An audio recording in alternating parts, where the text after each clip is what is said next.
Baik, sambil-sambil kita menderma, bersedekah, sambil-sambil kita jawab soalan yang telah dikemukakan di hadapan.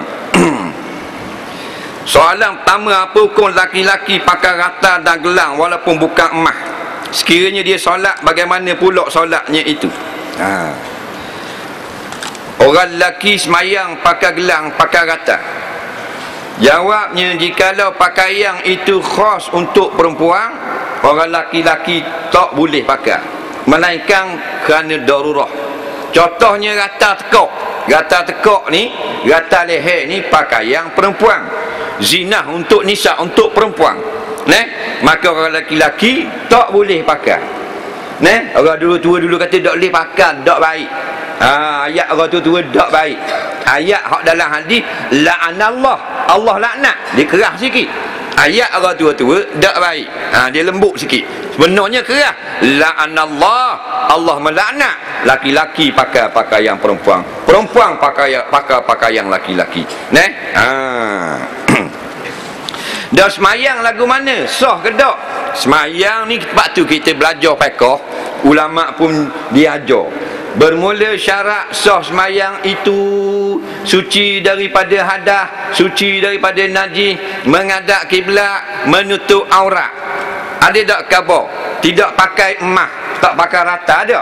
Tak ada khabar. Jadi orang yang semayang laki-laki pakai emas, pakai subang ke, sah belaka semayang dia. Kerana itu bukan najis. Cuma bila dia taat, iaitu semayang, ditulis pahala, dan bila dia derhaka, ditulis dosa.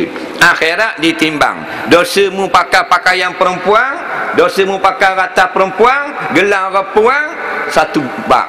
Kemudian amalan pula satu bab yang lain, ditimbang mana berat. Fa amma man sakulat mawazinuhu fa huwa fi 'ishatir radiyah. Siapa yang berat belah pahala, maka dia duduk tempat yang dia suka. Kalau berat belah dosa, wa ummuhu hawiyah, na'udzubillah, masuk neraka. Jadi tak usah pakailah pakaian perempuan. Sunnah Nabi sallallahu alaihi wasallam pakai cincin. Nabi suka pakai cincin. Cincin perak, mata akik. Kita pakai cincin perak. Tanda kita suka Rasulullah. Sebab bila Rasulullah suka, kita suka. Itu tanda orang yang sangat sayang. Macam orang kasih dengan orang puang kau.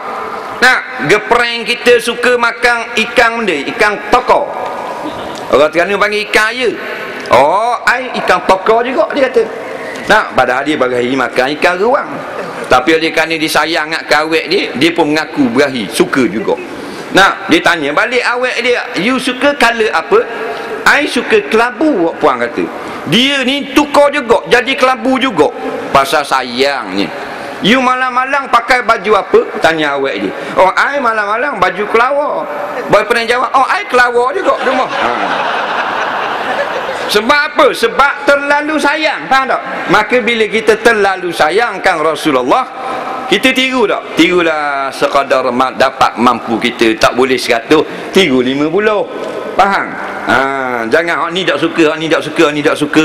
Sebenarnya hak Rasulullah. Sebab apa kita tak suka? Kerana kita tak tengok, tak cinta, tak tahu siapa Rasulullah. Soalan